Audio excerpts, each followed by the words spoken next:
Let's go live with Jack Kelly. Welcome to the one-of-a-kind LinkedIn live show that will help you with your job search and advancing your career. We will bring in educated career experts who will share their insights and give you inside tips on how to be successful in your job search. Now let's get into today's show with your host, Jack Kelly. Okay, we are live. Let's go live with Jack Kelly. And today I'm excited to have Anna, and you got to help me with your last name because I don't want to. Yeah, I know. It's Lokotkova. It's a hard. Oh, I was wrong about it. Wait. How is say that? Can you say that again? Lokotkova. Lokotkova. Is it okay if I just say Anna? Is that good? Lokotkova. Yeah, sure. Just That's why How about this? Called me Anna. That's it. I think a better name. Can I give a better name? Anna. Well, I want to welcome everyone. Anna, the Canadian queen of LinkedIn and finding a job and career coaching. How's that? Is that a fair description? I don't know if it's fair, but I like it. So yeah, the Canadian queen of career advice. Yeah, we can run with that. So I have to tell you, for those people who haven't seen Anna's videos, you have to. Even if you're not looking for a job, and I don't mean to make you feel uncomfortable, but she is awesome. I mean, she brings such passion to her projects. She has these videos that just so informative, so much information, and she delivers it with so much excitement and motivation and drive that even if you're in the midst of a job search and you feel beaten down and just depressed, it's going to bring you right up. So I would, after this, I would definitely suggest, that you look at it. And I swear, I'm not saying this just because Anna's here and I want to make her feel good. It's incredible value. And I'm so glad you're here because boy, you do so much work in this space. And I love to get some ideas that you could share with people, both for this LinkedIn Live, but then, we'll tape it, we'll post on social media. And I think a lot of people could learn and benefit from your advice. Oh, thank you so much, Jack. I really appreciate it. That's basically why I put in so much effort into it, because I do want to lift people up, because I know that a lot of job seekers right now are facing not the most perfect situation. And that's, to put it lightly. Put it lightly, yeah. If I can help in any way, even if it is just to motivate them for the day and give them a boost of positive energy, I'll do it. What brought you to this place? What made you decide to be a career, and what would you call yourself, a career expert, a career coach? I usually call myself a career advisor, just because I don't really like the word expert, because it sounds, it sounds weird, because I know that there are so many other people in the space, right, who also share valid perspective and valid advice. So yeah, I think I'm an advisor because that's essentially what I do. I coach people and I give them advice that they put into practice and I help them implement it. So yeah, that's usually what I call myself. That's cool. And did you plan on being a career advisor, or you just kind of fell into it? How did this happen? I never planned it, to be honest. It was kind of natural because, well, as you can hear, I'm not really Canadian because I have an accent. I thought that's not a Canadian accent? No, it's not. I'm shocked. Yeah, so here it is. Canadians don't have an accent. Yeah, but actually, so I was born in Russia, and then I lived in Europe for a while, and then I moved to Canada. And when I moved here, I was thinking, okay, and I moved right when the whole oil crisis happened. And I live in a province where we're very highly dependent on the oil and gas industry. So everybody was looking for work. And people started turning to other people for advice. Can you have a look at my resume? Can you show me some tips and share some advice for interviews? And I used to work as a recruiter, as an HR. So I thought, well, while I'm here and I'm still figuring things out myself, I might as well, offer what I already know to people and see if that helps. And turns out it does help. So a lot of people started getting jobs and they started getting callbacks after sending their resumes in, and they started telling their friends about it. And then one day I was thinking, wait a minute, I have like a lineup of people who need help and they need my advice and it works for them and I'm good at it. Why not do that as a full-time job? Because I didn't know that it was like, it was a thing that you could actually be a full-time resume writer or a career advisor. So I went on LinkedIn and I started looking for other people in the space, and I was blown away by the amount of, amazing professionals who help other people succeed in their careers. So I started hanging out on LinkedIn way more. And well, here I am today. Basically, it all started with LinkedIn for me. That's amazing, because also I give you credit for everything you do, but also a lot of people would go on there and you said, hey, I saw there's a crowded space. So a natural reaction would be, oh my God, it's a crowded space. How am I going to be different? I'm not going to do it. But you just went into it and said, I don't care. I'm going to dive in and do it, that's pretty courageous. Oh, thank you. Well, I mean, I don't need much more to make myself different other than the fact that I'm one of the few people in the industry who have an accent. So that's already stand out. Differentiators for sure. You know what? So, and it's interesting. I didn't plan on asking this question, but that brings up a good point. Would you say in your job search or to advance your career that if you have something that's a little different, that maybe you use it to your advantage? It may be an advantage, may not be, but you could kind of position yourself so people notice you more and stand out. Is that something that you would suggest for job seekers? Of course, yes. My whole approach evolves around helping people figure out what makes them different, because my space, your space, and the space of so many other professionals is crowded these days. And it's like we live in the world where not much else can be new and groundbreaking unless you're like Elon Musk and doing like truly groundbreaking things. Yeah. But I'm not him, and a lot of other people aren't either. So to us, it's like, okay, there's not much else that I can invent in the space. There's not much else that I can pioneer, but how can I still let people know what makes me unique? Because every single person is still unique. We have our own competitive advantage. And I believe in knowing what it is, defining basically what it is, and then figuring out how to communicate that to other people. So that's basically the main, like the foundation of the approach that I use when I work with job seekers. I like that. That's a really interesting thing. And I don't hear that too often or at all. So, because like, if I understand what you're saying, Anne, is this, that everybody has a unique characteristic, a unique skill, something that's different and something that stands out. And in a crowded market, whatever sector you're in, especially with so many people unemployed, I assume what's going on in Canada is the same as the US, where you have, massive amounts of unemployment, right? Yeah. It's okay. pretty bad. So with so many people out of work, and everybody, you get all these resumes for companies, and if you could stand out above the crowd, that'll help. Like, what are some things you would suggest that you have maybe suggested to your clients or to people who would be watching this, how they could find their special thing to make them stand out in a crowd? I would say that it starts with looking at yourself and your own profile as a candidate from the employer's perspective. Because so many job seekers, they're kind of caught up with, their own ideas of what they bring to the table and who they are and what they're looking for, especially right now. Like you said, so many people are unemployed and they're sort of focused on this, or even obsessed with that idea of getting a job no matter what. So it's easy to get caught up in all that, and I understand that. But at the same time, what really gets you to stand out is looking at yourself as an investment. So not only thinking about, hey, what can I get out of this? How can I get what I want? The job that has, fits all of my criteria and hits my priorities. But what about the priorities of the companies these days? How can you bring what you know and what you've done in the past and help them figure out their challenges at this point? And I know that it doesn't sound like a brand new idea. Like, people talk about this all the time. Like, how can you add value and how can you, bring some benefits to companies, to employers? But so few people actually do it. It's like almost as if intellectually people understand what it means and they're like nodding along and saying, yeah, great advice. But then you look at their resume and it's like, are you sure you heard that advice? Are you sure you know how to put that to practice?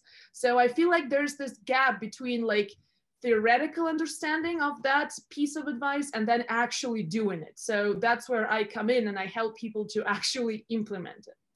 See, that's really good. That's really interesting, because I've watched a lot of your videos, and that seems a theme that runs through it, kind of branding yourself and then marketing yourself and then networking yourself. So it seems like they're intertwined, right? Because first you got to find I hate this terminology, but like a value proposition, like why you're different and better maybe than the others.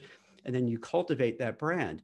So maybe you could talk about, because I've seen that's what you do discuss in some of your videos, how to brand yourself, how to market yourself online, how to network effectively with people. And I imagine they cross over, right? Yeah, of course. I mean, there's always the question of, okay, what is it, my value proposition? I know that it sounds like a weird term, but you know, because I hate those corporate buzzwords and jargons. And as I'm saying, you have to say something as you're saying, you're like, but you got to go through with it because you just said it. So you got to, because like, I like, you know, when, and I think you do this a lot in your videos, you just talk like you're talking like you and I are just having a conversation, as opposed to like, all right, here's what you have to do. And, you know, get all like, you know, jargon-lated and all the corporate-ese. And it's like, ugh. You know, it's much more when you hear it like a friend talking to you and giving you some good advice. And that's how you come across, which I think is really effective.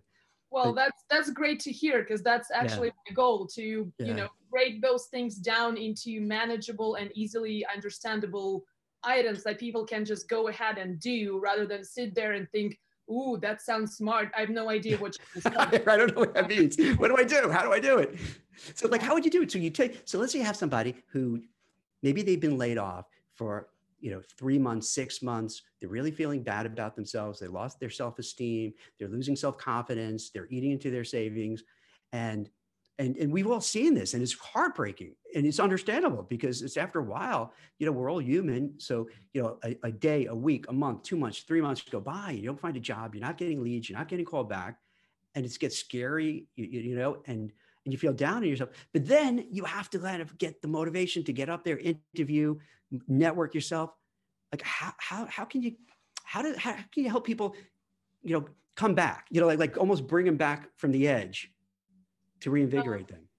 That's a great question. I think it starts with, well, when they come to me and they want to work with me, I think it starts with them finally internalizing that idea that now we're a team. So it's not just you alone going through all of those hurdles and trying to figure stuff out and reading a ton of stuff online, not even knowing which stuff makes sense and which doesn't really.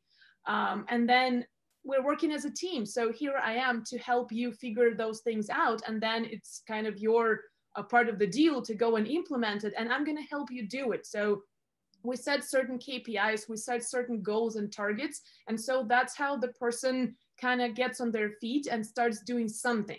And once they start doing something, they already feel a little bit more motivated to continue, because they already invested, right? They've already done, like, they've taken the first step. So now it's not so hard to take that second and third step. And eventually, like, that's why I love working with job seekers and writing their resumes, because it seems like, well, writing a resume is not so fun. Like, it's pretty boring to write that little piece of paper and figure out how to summarize all of the stuff that you've done into that 1 or 2 pages. But what I love about it is that when you do it with a professional, or even with someone else external rather than yourself, you have that external perspective of an outsider who sees you a little bit differently than you see yourself. And then all of a sudden, people see that transformed document, and it's almost like they have more confidence in themselves. It's almost like they read it about someone else and they feel good for that person, except that now that person is them. So it's really, like, it's a wonderful transformation to watch and be part of. And that's why I love this kind of work. So I think that, you know, something as simple as doing a really thorough revamp of your resume, of your LinkedIn profile, and doing it right, doing it well, really diving into your competitive advantages, key selling points, knowing how to word it, how to position that, you already feel way more confident, because all of a sudden it's like you were able to defeat that imposter syndrome thing, like what they call it, the idea that you're not competent enough, or for whatever reason somebody else is better than you, or pretty much everybody else is better than you. So suddenly it's like you defeated that, and now you're almost ready to go out there and tell more people about it. And like, that's one of the best things that I hear from people that I work with. They're like, hey, I never thought that I'd be proud and excited to give my resume to someone. So I think that's step one, like giving them back that belief in themselves, that confidence that, hey, you have so much value to offer, which is true. Every single one of us has something to offer, and we all have a target audience for it, someone who needs exactly what we're bringing to the table. And unfortunately, in the crowded job market, it's much harder to find that target audience, and not only to find them, but also to get them to listen to you and pay attention to you. So that's kind of where the biggest challenge comes from. So that's really interesting. So the act of first someone coming to you and in a way they are admitting, hey, I need help. And I notice this even aside from the whole job search, when people have a problem or an issue, or they go to family, friends, colleagues, sometimes it's really awkward because you're bringing in all this baggage, you bring in prior relationship issues, you feel uncomfortable. But when you go to someone who's outside of that, an objective party, I think you feel more comfortable actually, because you don't have all that drama, all that, backstory, and you can just get help. So they come to you. And I think maybe it sounds like what you're saying is the first thing is by deciding to come to someone like yourself, that's taking a big step. You're saying, hey, you know what? I want to succeed and I need some help doing it. And I'm starting down that path. I'm not giving up.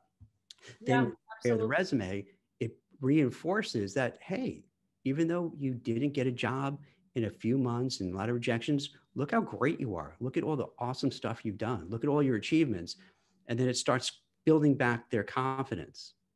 Yeah, that's precisely it. Yeah. And I like that you brought up the point of asking for help. I know that it's very hard for people, and especially, which I find really interesting, it's really hard for high achievers, like people who are really, motivated, they're accomplished, they're highly qualified, highly educated.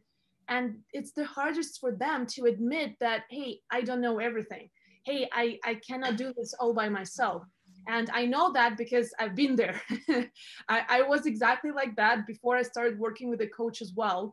And coaches also need coaches. It's like almost like therapists need also yeah. therapists. So yeah, it's okay to ask for help, and sometimes that's the biggest step for a real breakthrough. I'm curious, why do you think that is? I think it's the whole, I think it stems from, well, somewhat of a perfectionist inside some of us. Sometimes it stems from that idea of, I have to figure things out on my own. Otherwise, I'm admitting that I'm weak. Like that idea of since I've taken on this responsibility, I am responsible for my own life. I need to be able to figure it out by myself. I think it's it might be different issues for different people, but it's definitely a very limiting belief that gets us to go through a lot of like an emotional roller coaster. Like on a day when things are great, you're thinking, oh yeah, I can do this. But actually you have no idea what you're doing, right? You don't really have a solid strategy. You don't really have a solid plan. And then on bad days, when suddenly that becomes more evident, you feel so bad about it that I just want to drop it altogether. And I think that's the worst possible thing. So it's much better to admit that it's okay to ask for help. That's why other people are there for. I got to be honest. I'm not like that at all. I have no qualms whatsoever to ask for help. I'm totally comfortable with that. You know what? Because I've come to a point in my life a while back where you realize, hey, you're good at some things, you're great at a few things, but you're really horrible in a lot of things. And that's all right. So to me, the things that I'm horrible at and suck at and just like a moron about, I have no problems to say, hey, why do you think at the beginning of the conversation, whoever's watching it now will see it, you probably not going to see it, Christine from my office, she's on with me to make sure I don't just screw it up. And I'm okay with that. And I want that because I have screwed up these things before. I did this FaceTime Live with Nicole, head of marketing, and I was upside down, sideways half the time. And I didn't realize everybody's watching and I'm with the phone like, what the hell? What's going on? Oh, there's people watching this. So I want all the help I could get. But I hear what you say that a lot, and it's true because there are a lot of people who are just so stoic about it. Nope, I got to do it on my own. And that's it. And so this next step is, I guess, where then you help them how to brand themselves and how to market themselves. Or what do you do next with them in terms of getting them closer to getting a job? Well, basically, I start with having a really in-depth, I mean, you can call it a coaching session, I call it a conversation, where I really dive into the details of their background, their experiences. I get them to talk about the things that they loved in their previous jobs. And usually the things that they loved are very tightly linked to the things that they're good at. So it kind of gives me those first indications of, oh, I should dig deeper here. Oh, I should ask them about this one.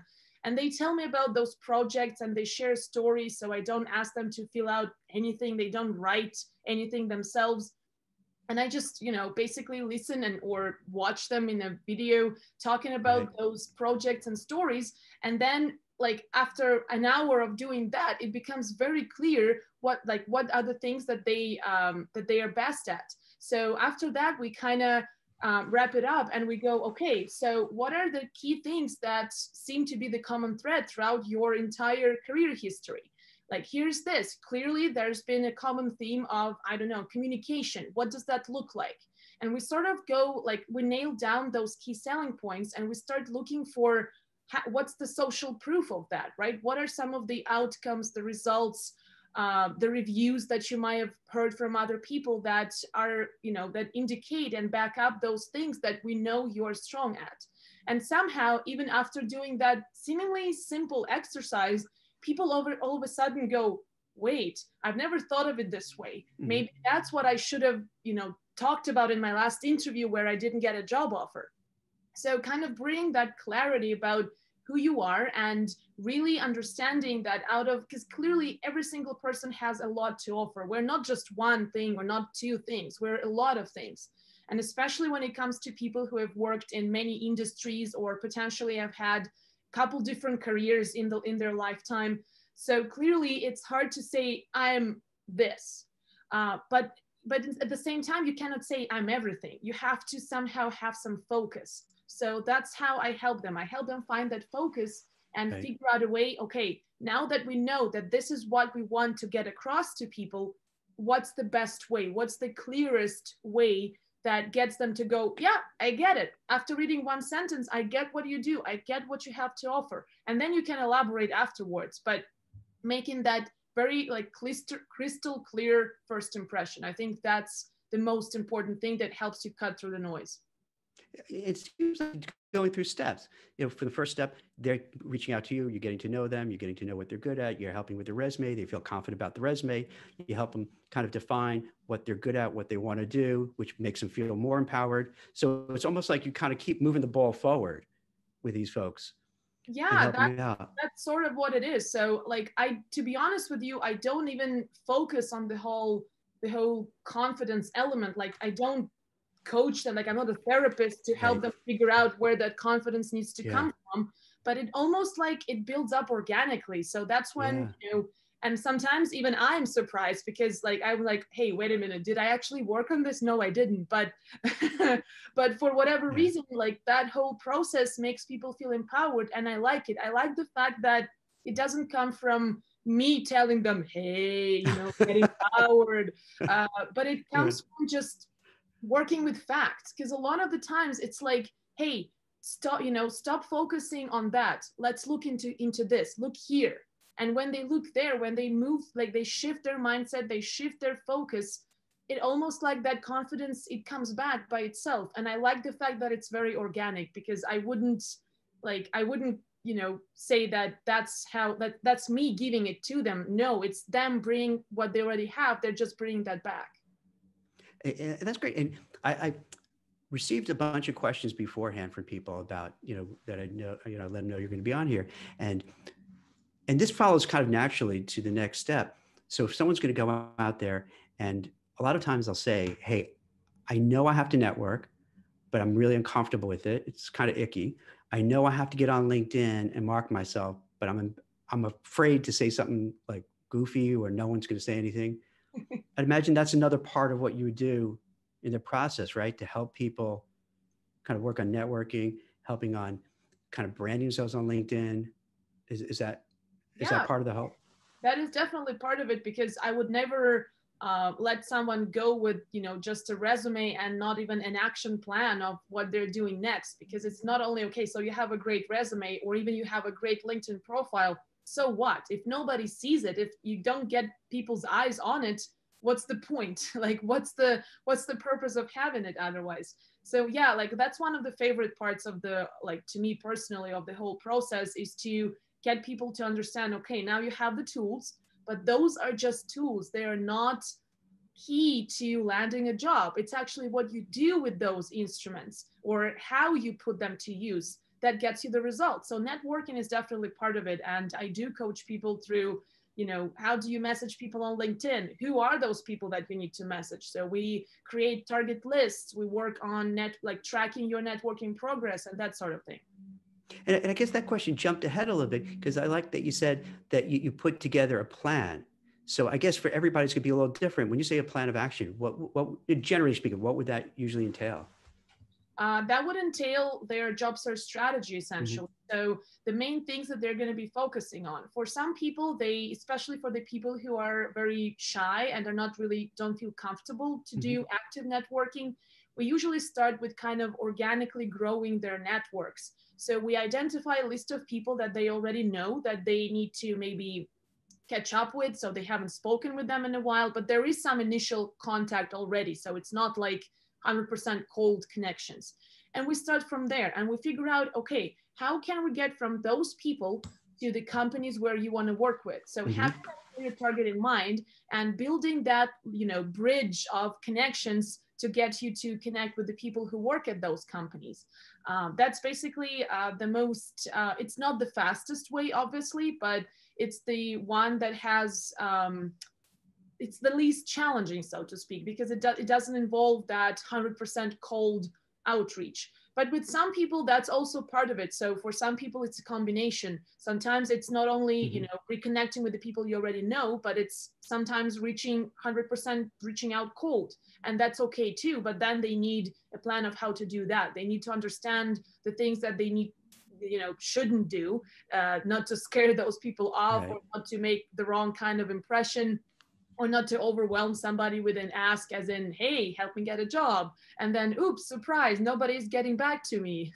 So things like that. We work through those things. And then after that, networking is basically, it's not so much, like, it's almost like they shift their focus from thinking, oh my God, I have all these people I need to talk to. But now it's like, okay, so what's my to-do list for today? Today I'm supposed to reach out to 5 people. Is that too hard? No, I can do it. I can reach out to 5 people. I have all the tools. I know how to message them. I know where to find them.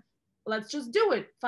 Reached out to 5 people. Okay, I've done some networking today. What else can I do? So it's already like, it gets them moving, and it kind of, you have that action plan. So literally just action rather than thinking how far you still are from your final outcome, which hopefully is, you know, getting a job. I think that's really smart. And that's really insightful, because oftentimes I see, whether it's a job search or anything else, if you have a goal, but you don't have a system in place to achieve that goal, it's really hard to do it. Plus also, if you have this big goal, it's overwhelming. Because like, okay, I want to do whatever it is. I want to run a marathon. It's so overwhelming. But then if you break it down, say, okay, maybe I could run 1 mile today, you know, and then maybe next week, 2 miles. And then before you know it, you're on your way. So that sounds like that similar approach. For someone going into it, it's overwhelming. Like you said, oh, who am I going to talk to? There's so many people I want to get in touch with. How do I do it? And then you get paralyzed with fear, because like, there's just so much to do. And it sounds like what you do is kind of, okay, calm down. Here's what we're going to do. Let's just take, as you said, like 5 companies that you want to work for. Let's find people. Let's contact those, and you could do those. And then they do it, and they're like, oh, okay, cool. And then the next one. So it sounds like you break it down to incremental steps, so that it takes. I bet you see like the anxiety level go down a little bit, because now they feel, oh, I could do this. I can manage this whole thing. Definitely. Plus, there's the whole accountability aspect of it, because, you know, to themselves, it's like, oh, I didn't do my task for this week. Well, I'll do it next week. And then, oh, but next week something else comes up. No, I'll do it next week. So you keep putting this stuff off. But when you have a coach where you need to tell them what you've done and they need to help you tweak that plan and see if that's something that is working, assess the results, it's almost like, oh, now I have to present my homework. I need to look good. So that's what I was going to ask you. So how is it if, let's say, you're like, Jack, did you make those networking calls?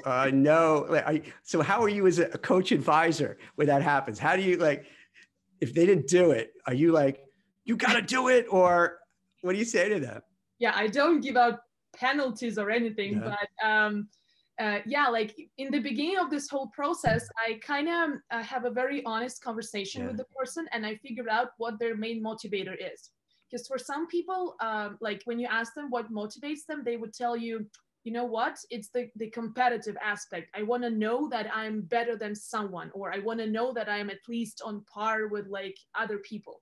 For other people, there's, the motivation of, once I do my, whatever it is that I need to do for the day, I feel really good and productive. And then I give myself permission to relax. So it's like you have that treat after, doing something productive. Right. So whatever it is. And I figured that out.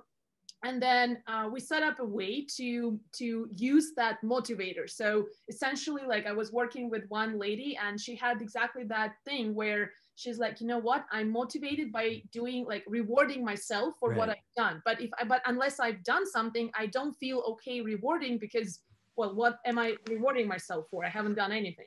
So we figure out a system where essentially after she's completed everything that we've talked about, which seems to be her weekly target, she can choose a reward, and there is like a list of choices and she gets to choose every week. I mean, it doesn't have to be a huge reward. It could be like going to your favorite coffee shop, or buying yourself something small, but still that you wanted for quite some time. I don't know, well, like whatever it is, for like little things that can help you feel better. So like, it's almost like it could be as detailed as this, but what matters is that after like 2 weeks, she's like, hey, this is working. Like, it literally motivates me to do it. So I'm not, the bad cop who's like, have you done your homework? But I'm like, well, if you haven't done it, that's okay. Like, I understand if something came up. I understand if you were dealing with something, but then no reward. So it's almost like, you put that system together and you figure out what motivates the person. And that's how you get them to start making progress. And once they get started, like I said, that's the hardest part. Because once she got started, she was like, I have no idea what I was so afraid of. This is okay. I can do this. And then it becomes much easier from there. See, you're a much better person than I am, because I think if I was in that position, I would be like, you said you wanted it. Why did you do it? Come on. What's wrong with you? Get out there. You got to do it. So yeah, it's a good thing I'm not a career coach. I think it probably wouldn't go well, but I like what you do. So what you're doing, I don't know if you're purposely doing this. It's, you have a lot of psychology behind it. So you're tapping into what's their why, what's their purpose, what's their motivation, what's, why are they doing this whole thing? It could be just, I got to pay the bills, or I'm doing it for a better life for my family. And so by accessing that, you could kind of spur them on to remind them, okay, this is why you're doing it. This is why, you're going through this ordeal to achieve this. I think it's a much more effective approach. And I'm sure that, by the way, your approach could work with a few people as well, because there are people who that works with. But I know myself, for example, that wouldn't work on me. Like, I would just go like, wow. Right, you're like, get lost, Jack. F you. What do you, shut up. Yeah. So like, for some people, that whole, you can do this, let's do it. It works really well, but not for everybody, especially when you're in a really negative place. Like, I want to be very careful, because, like, I work with people who are clearly going through something like a depression, and I'm not a therapist, so I'm not helping them treat it. But at the same time, I know that they cannot just sit and wait for that depression to go away, but they have to do something. And if I start pushing them too much, I'm risking, making them feel even worse. And I don't want to do that. And I've been in that place. Like, I've been through depression myself. So I know how sucky it is, and that there's literally nothing you can do. And rationally, you understand everything that's going on, but you still cannot do anything about it. So that's why, with some people, you can have that tough love thing, but with others, you need more of like, we're in this together. What do you need to get started? Tell me what you need, and I'll provide that for you. And if that little thing that you need today is a tracking tool to help you figure this out, I'll provide that for you. If that simple thing is a conversation of what you're afraid of, when let's talk for 10 minutes, figure it out and move on. So of course it's not about like, you know, talking about your feelings all day, but sometimes 5 minutes of talking about your feelings can get you much further than thinking that you're okay and then feeling paralyzed because of how negative things have been for quite some time. And a lot of people are in that place today, unfortunately. You're so right, because mental health now is such an issue. Yeah. And it's not just for job seekers, it's just across the board. And I'm presuming it's kind of very similar in Canada. Here in the US, drug, opioid abuse, alcoholism, abusing prescribed drugs, it's off the charts, off the charts. Depression, suicides, it's really bad. So that's really smart that you kind of hone in on that and try to pick up on it when you realize, okay, right now they can't do it. Right now they just need a little bit of a break, a little bit of getting their head together. And then other times you'll know when you can kind of push them along. So that's good you do that. One of the questions I asked too, and this is a little bit of a off tangent for this, but in one of your videos you talk about advice, and that oftentimes you get bad advice, and you get from well-meaning family, friends, people who were looking for a job a year ago, pre-pandemic, 2 years ago, 3 years ago. What should people do when, with the best of intentions, people are giving them all this advice, but it's probably not so helpful? Yeah, I think that's one of the biggest problems of today. And even like you mentioned friends and family, that's one thing. And the other thing is, even if you go online, there's so much advice that so much information. If I were a job seeker right now, I would have had no idea how to filter through all of that. Like I sometimes have a hard time like reading through all of that and saying, my God, that's a lot of information. Like literally it's an overload of stuff. So yeah, like it's really important to understand that more advice doesn't necessarily mean better advice.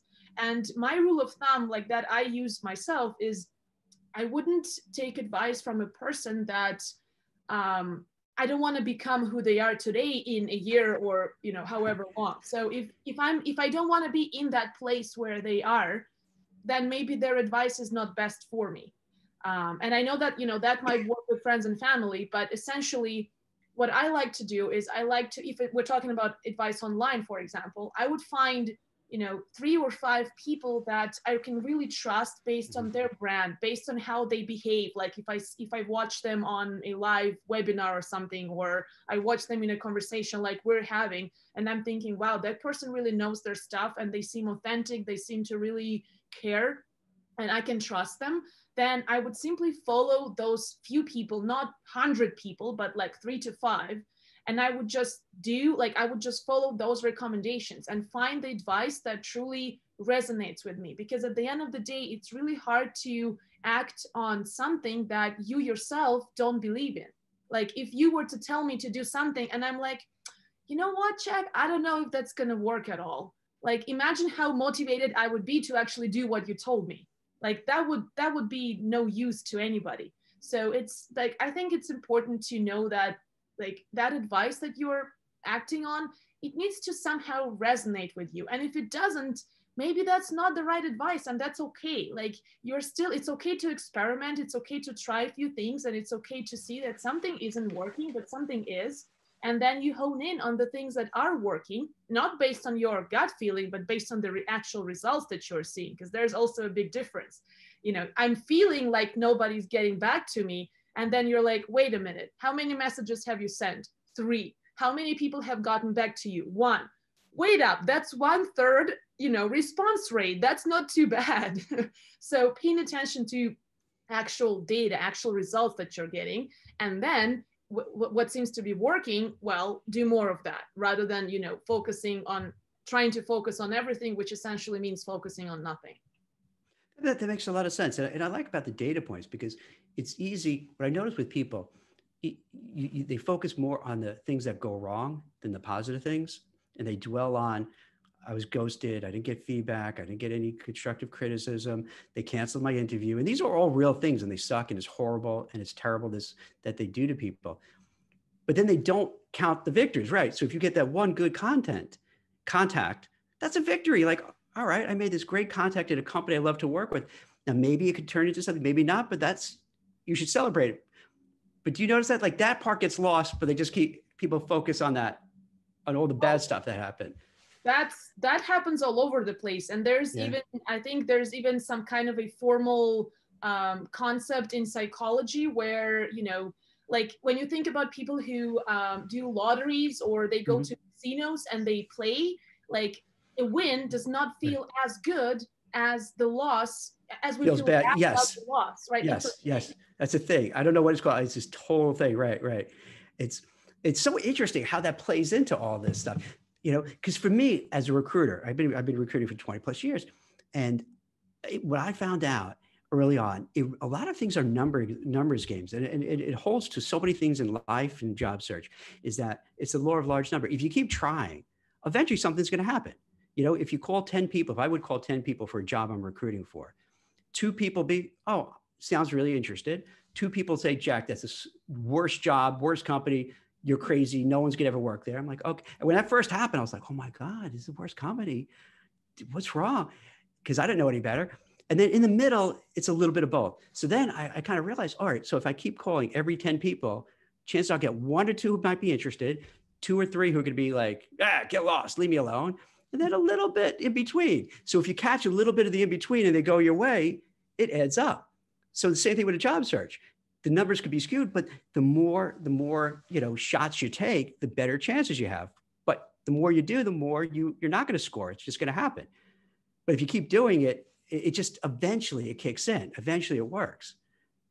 That's true. But at the same time, I'm sure that, you know, when you're calling those 10 people, those are still 10 very specific people who probably have something close to what you're looking for. Like they're not 10 completely random people. True, exactly, yes. So that's also like, that's the same with a job search. If you're like trying and sending your resume to everybody and thinking that, you know, oh, after I do that for 500 times, it's gonna work because of the law of large numbers.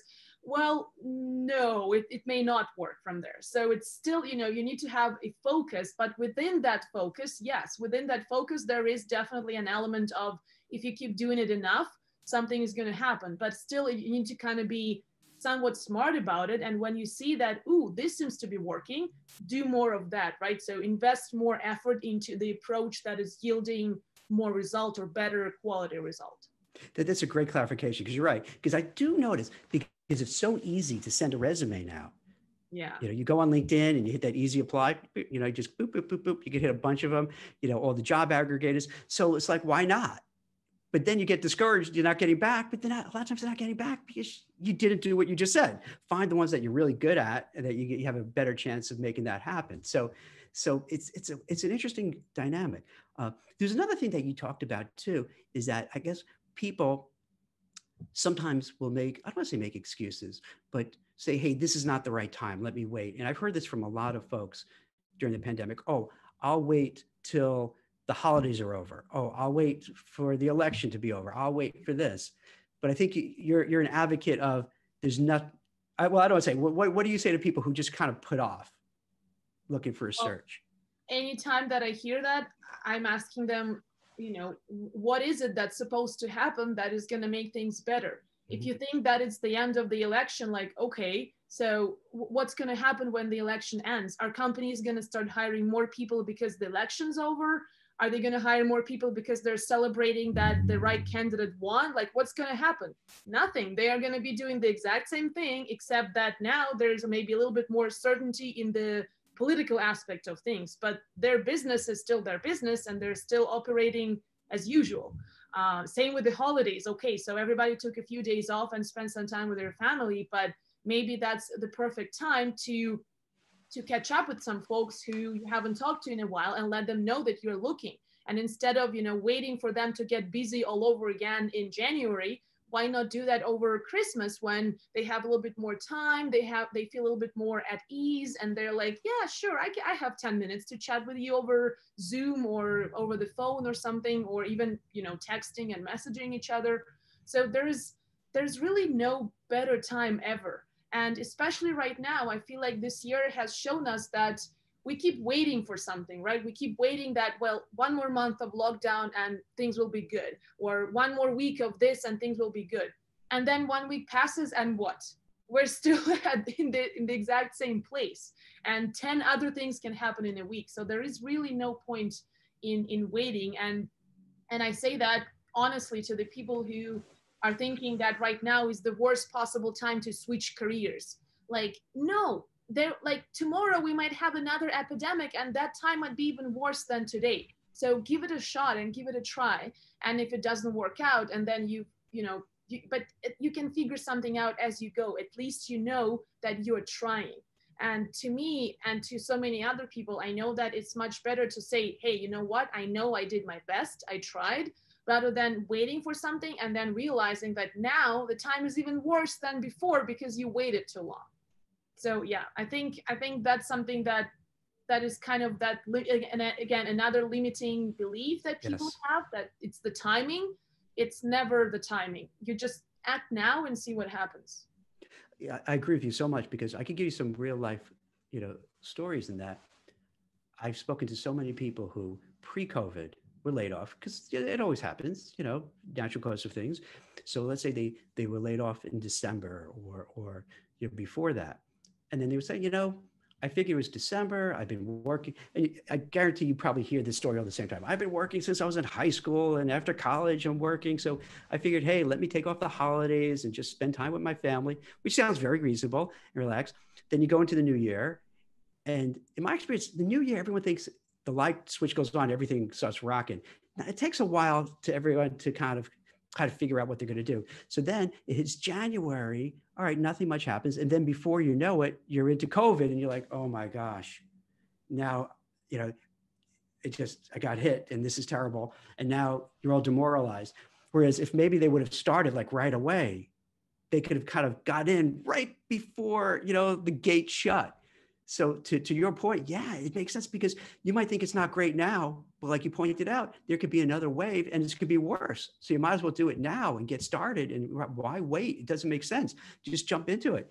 And again, but you also want to be empathetic that, hey, you want to spend time with your family and all that, but we're in crazy times. So it's almost like you have to throw the rule book out and start saying, hey, whatever we would have done in the past may not work now. And seizing the opportunity while it's here, you have to.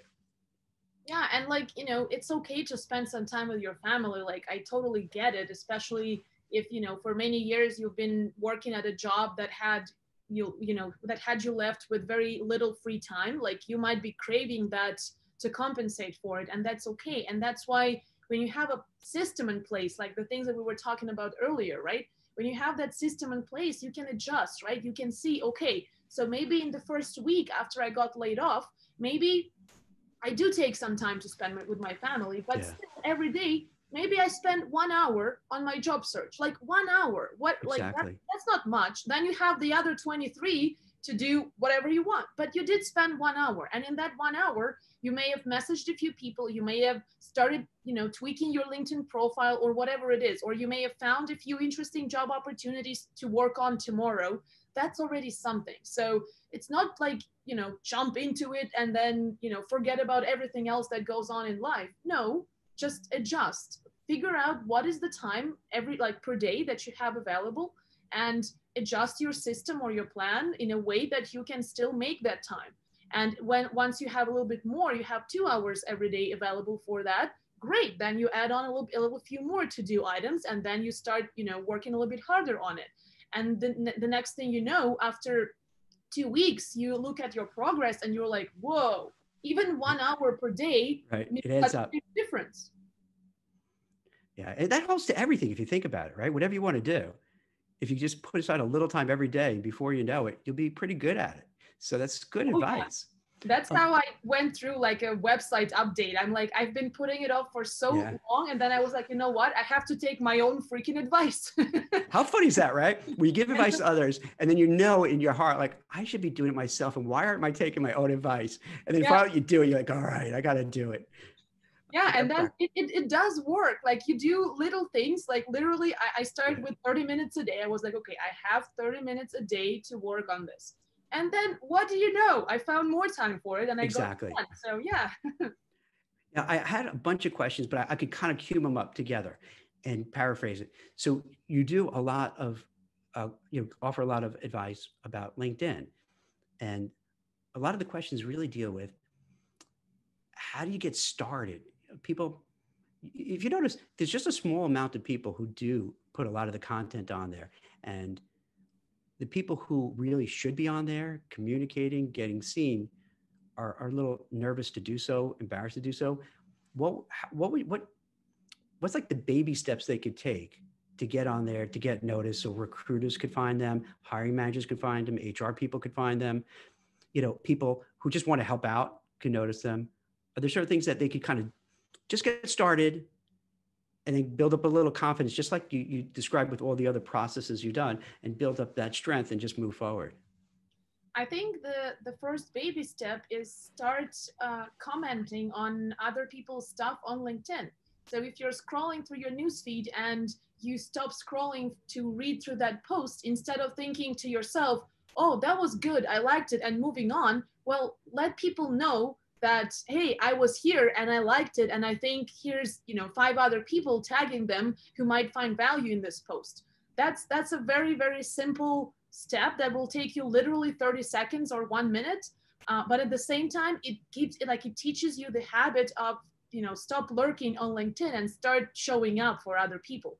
And if you start commenting on other people's stuff, you will start noticing, oh, I like these kinds of topics. And in these certain areas, I can offer some more tips and even elaborate on the original post, or, add some follow-up questions and somehow add value to the conversation.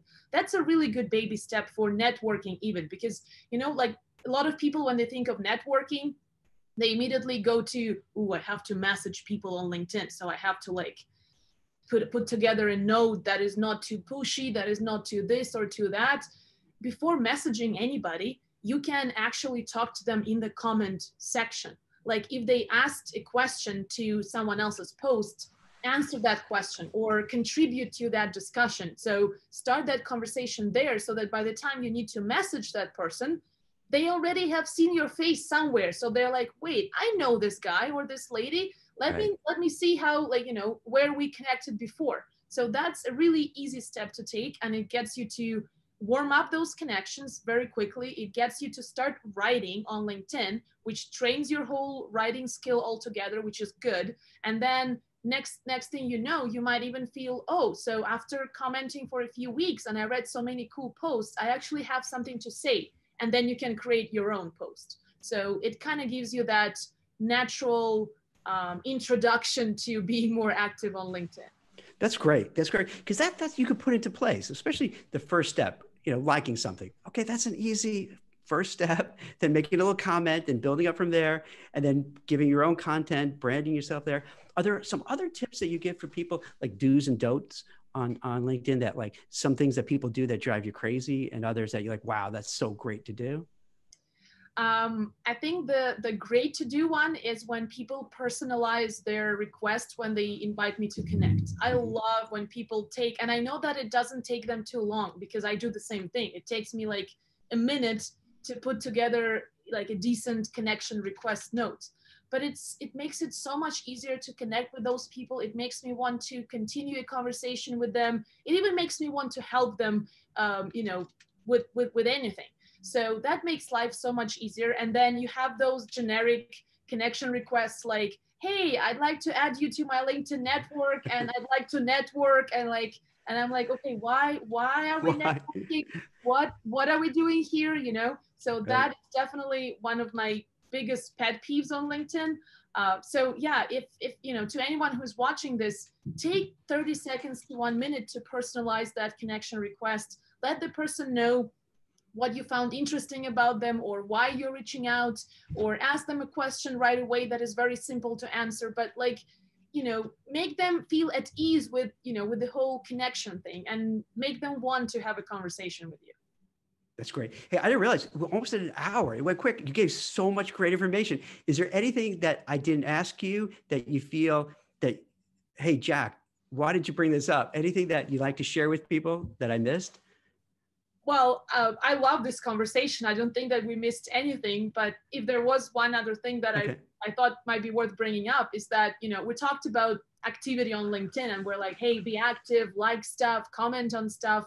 Do you often hear from people who are still thinking that being active on LinkedIn means signaling to your current employer that you're looking for something better? Like, do people ask? I think so. I think so. I think for the longest time, particularly as a recruiter, that people were scared to link in with me or to make comments. But now, because I do other things, because, you know, I started WeCruitr, I write for Forbes. So now it's a little bit more comfortable, but absolutely. I've definitely noticed they were a little afraid that, hey, why are they talking to Jack? Are they looking? So yeah. What do you think about that? Is that like, do you notice that or? Yeah, that like every time when I'm, you know, promoting the whole be active on LinkedIn thing, Yeah. people are like, well, what if my current employer thinks that I'm looking? And I'm like, well, are you commenting on, you know, postings of jobs, or are you commenting on articles that, or, you know, posts or videos, whatever, that talk about something interesting that is relevant to your profession? Because if the latter is the case, it sounds to me like you're taking care of your professional development. You're essentially like, that's what I do on LinkedIn. 80% of the time, I'm not looking for jobs or, you know, or doing something like that. But 80% of the time, I'm learning on LinkedIn for free. And that's amazing. It's like every day I get a free dose of professional advice or, you know, different perspectives in the areas that I'm interested in for free, delivered to me in my newsfeed while I'm, you know, scrolling through it and drinking my tea or coffee. And to me, that's amazing. So a lot of people should do more of that, and that way you know, nobody's gonna think that you're looking for work. That's really interesting. That's a really good take on it, because for those who are like, no, I'm going to get, you know, I'm going to blow up my spot, I don't want to do it, to maybe still get involved, but maybe you could tell it like, oh, I learned this new information, thank you. Not like hey, I need a job, but you position yourself in a different way that it's, oh, I could see why Jack is on there. He's not looking for a job, but he's trying to learn this new thing. He's trying to keep his skills up to date. And maybe you take that track so that at least you're on there and you're not just sitting on the sidelines. And then I have one more just to run by you too. What about other social media? Is there other things besides LinkedIn do you think would be beneficial? Instagram, Snap, Twitter, Facebook? I think it depends on the area, like on your professional space or your industry. So in certain industries, Twitter is huge. In, let's say, other industries like marketing, for example, Instagram would be the go-to place. So yeah, I would say it's definitely beneficial. It's, you know, you don't have to be everywhere because, like, I don't know, I get overwhelmed from like it's hard. 2 to 3 platforms. Like that's a lot for me. So maybe pick 2 of the like that seem to have most of the people in your area. So essentially you're looking at, okay, where is my target audience, the people that I want to connect with, where do they hang out? If they hang out on Instagram, okay, maybe that's worth some of my time as well. If they hang out on Twitter, okay, I'll work on my presence there as well. So I would say, yeah, definitely look into it, but depending on the industry, for some it could be Twitter, for some it could be Facebook, for some it could be Instagram, for some it could be TikTok. So what do you think? Do you think that's going to maybe be something for job seekers and hiring managers down the road, or take a while? I don't know. I'm going to be honest, because I'm still not on TikTok, and not for the reason that I have any kind of negative predisposition to it, but it's just that I don't have the time because I'm already on LinkedIn and YouTube and also a little bit of Instagram. So that's a lot. Enough to keep you busy. Yeah. So, but you just got to build up an empire though, Anna. That's it. One day. Well, you're getting there. It's like, and this is what's really wild about the internet. You could make something look huge when you could have, let's say, just one person doing it. Like if someone looks at your video libraries and the quality of your videos are really good, so people would just presume, hey, you have like a whole team there doing it. So it's kind of neat how you can do that. So you don't really need like, you know, a whole like army of producers and photographers or whatever. And just you could make yourself look at. So I don't know. I think you're ready to build up an empire here, the Canadian empire. well, maybe one day, but it does take a lot of work to do all of that without a team. So yeah, it all depends on, you know, some people have that team not because they cannot do it themselves, but because they have to allocate their time accordingly. So it depends. But yeah, it's, you know, it's like your attention is everywhere.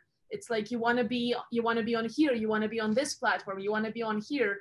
But going back to the whole TikTok thing, like I think the format of the whole you know, fast video engaging thing, I think that has a lot of potential for the future. And I think a lot of even the platforms we're on today will be moving towards more of that format. But we'll see what that brings in terms of, you know, career development or in terms of job search. We'll see. Anna, this was awesome. Seriously. But boy, you covered so much ground. You shared so much information. And what I really like, what I really love about the information, it's all like actionable advice. You know what I mean? It's not platitudes. It's not, you know, let's be honest, like a lot of times, you know, people who write about career stuff, it's just all platitudes and feel good stuff, but it's nothing real. Like what you're doing is real stuff that you could put into place right now. Like if someone is watching this, they could say, yes, here's what I could do. If they were taking notes, they have a whole bunch of things to work on. If when they watch this after, you know, we post it all over social media, they could sit down, watch and say, okay, here's what I could do. Here's what I could do. And also it make them feel like, oh, I've been doing, you know, when someone points out something and you know, you're doing it, you're like, all right, I know I've been doing it this way. I got to change. I got to listen to Anna. I got to do it. Sometimes you need that outside voice to be like, all right, I'm going to do it. I keep putting off the search. I'm just going to do it. I'm putting off doing my resume. I got to update it. You know, I put off getting on LinkedIn. I got to network. And that's sometimes, I think that's going to really help a lot of people. So I'm so glad you came on. I'm so glad, you know, you're able to share and just openly give such really great advice. And I think it's going to help a lot of people. Thanks. Thanks You so much, Jack. I mean, it's always a pleasure talking to you. So this was really fun. Thank you for having me. Okay. Can I ask one last question? Sure. Off topic? Okay. What do you think about the United States? Do you think we're just crazy here? Like, do you look like we're like the meth lab downstairs from you guys that we're just, what do you think? What do you Canadians say behind our back? Well, boy, we won't tell anybody else. We'll censor this part. I think there are a lot of Canadians who wish they were Americans. Right. No. Why is that? Because we're crazy? We're just out of our minds? I'm kidding. I mean, to be honest, like Canada is a very peaceful place. So definitely like 90% of the stuff that we hear on the news is about you guys rather than about our country here. So that's fun. So, you know, honestly, with the whole crazy thing that's been going on, a lot of people are kind of, you know, feeling happier that they are not there actually. But at the same time, you know, in terms of a lot of the, like, again, looking at the career side, just because I can't help it, I always look at the career side of things. I mean, definitely there's so much more opportunities. And I think that's something that will always attract people to the US and will always kind of drive the whole, you know, American dream and all of that stuff. So I think you guys are doing pretty good, all things considered. And, you know, I don't think that there's a lot of, like, in terms of the mentality, there's not much difference between Canada and the United States, although a lot of Canadians watching this right now might be saying that I don't know anything and feeling really mad right now. But I truly believe that as an outsider, because most of the clients I work with are based in the US. So actually I work more with Americans rather than Canadians. Like, I don't see a lot of differences. I think there's definitely more in common than there is different. Yeah, because as American, like I kind of look at Canada as like part of us too. I don't know if that makes any sense or not. You know, because like there are so many similarities between the two. Yeah, it's just it's like a colder America. Yeah, and there's a lot of talk in terms of like Canada being just another, you know, state in the United States potentially. Yeah, but you know, I think there's definitely something about Canada. There's also unique and interesting, but you know, I hope that our two countries can get along fairly well, which they've been doing for quite some time. So let's hope that continues. And just embrace any differences, but also embrace the things that we have in common, which I think is quite a lot. So I agree with you. Well, that's great. Well, thanks again. I really appreciate all the time you spent, and it was so terrific to hear that great advice, and yeah, you can help a lot of people, and keep up those videos. They're awesome. And I just want to make sure people check out Anna's videos. And what I can do is when we repost this, we'll give a link if it's okay with you to your videos, because of course, yeah, feel free. Because you make it, you know what it is? Like, you make it fun. You know, a lot of times when people talk about careers, it's boring.